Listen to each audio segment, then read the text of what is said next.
په ډېرو خلکو باندې چې ستونزه راشي یا تکلیف ورباندې راشي نو دوی وایي چې بس قرار به ورته کینو او صبر به کوو، ځکه صبر یو عبادت ته او الله به موږ ته په اجر په همدې صبر باندې راکوي.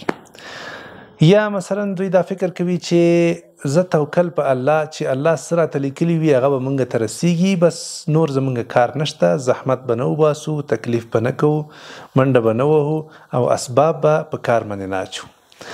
دا د قرآن شریف له آیتونو څخه یو نادرست فهم ده چې ډیرو زیاتو خلکو اخیستی ده. الله جل جلاله هغه چاته لاره برابروي، هغه چاته لاره اسانه کوي چې څوک په دې لاره باندې قدم کیږدي او یو څه وکړي.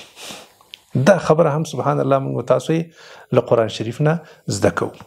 الله جل جلاله فرمایي فاما من اعطى واتقى وصدق بالحسنى فسنيسره لليسرى. دی آیتونو کې الله جل جلاله فرمایي چې هر هغه څوک چې صدقه وکړي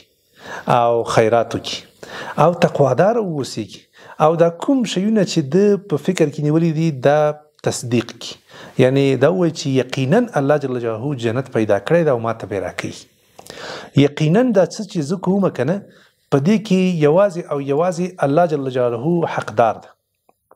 دا خاص دی الله لپاره وکړي، په دې کې د رښتینی واوسیږي، په دې خپل کار او عمل کې رښتینی واوسیږي. نو الله جل جلاله فرمایي فسنيسره لليسرى، زه به درته ډېر زر دغه اسانه لاره برابره کړم، په دې تګ باندې تګ به ورته اسانه کړم، دی به په ډېره ښه طریقه باندې بیا پر مخ باندې لاړ شي. نو ګورئ داسې نه دی ویلي چې یو څوک کیني او فقط په ما توکل وکړي او بس صبر وکړي نو زه به درته هر څه اسانه کړم او ژوند به وربدل کړم. په بل آیت کې هم تاسو تمام مخکې ویډیوګانو کې هم ویلي چې الله جل جلاله فرمایي ان الله لا یغیر ما بقوم، د یو چا حالت الله جل جلاله نه بدلوي تر هغه چې خپل حالت بدل کړی نه وي. یعنی اول به ته خپل کوشش کې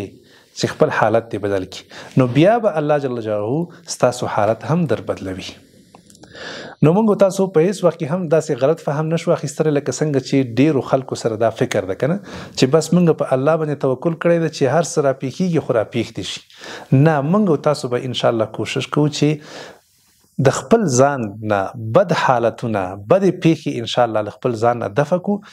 د ښو حالاتو د ښو پیښو د ښو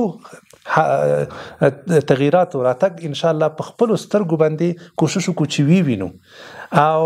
داسې یو څه راپېښ کړو په دې خپل ژوند کې انشاءالله چې موږ ورباندې ونازیږو او خوشحاله واوسیږو. دا ډیره زیاته مهمه ده. نن سبا د ډیرو خلکو فکر دا ده چې بس خو کرابه کینو، زه مثلا یو جدي مشکل لرم په خپل کور کې، بس صبر کوم او د دې مشکل د حل لاره نه لټوم. داسې خو نشي کېدای کنه، دا صبر صحیح صبر نه ده. صبر دې ته وایي چې ته به د الله جل جلاله نه خیر غواړې، د الله جل جلاله نه به په آینده کې له دې غم او د دې جنجال نه د راوتلو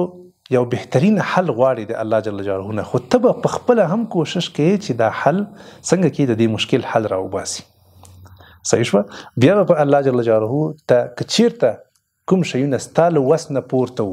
یا ستا پې وسه نه رسېدله یا مثلا داسې یو څه تاته راپېښ شو، یو مرض ده مثلا، صحیح شوه، ته خو داسې نشي کولی چې اوس وایې زه سخت مریض شویم که را په کور کې کښېنم او صبر به کوم، زه توکل په الله باندې. ته به ځې علاج به دې کوې، له علاج نه وروسته ته به بیا صبر کوې تر څو چې الله جل جلاله تاته شفا درکوي. که چېرته الله جل جلاله شفا درکړه خو ډېره ښه خبره ده، که درې نه کړ تا ټول اسباب وسایل په کار باندې واچول، ښه نه ښه ډاکټر دې انتخاب کړه، ښه کوشش دې وکړه، ښه دقت دې وکړه، ښه مصارفات دې وکړل، خو بیا هم ته ښه نه شوې، بیا باید ته صبر وکړې او د الله جل جلاله په دې تقدیر باندې ته باید راضي واوسېږي. خو داسې نه چې اول نه موږ تاسو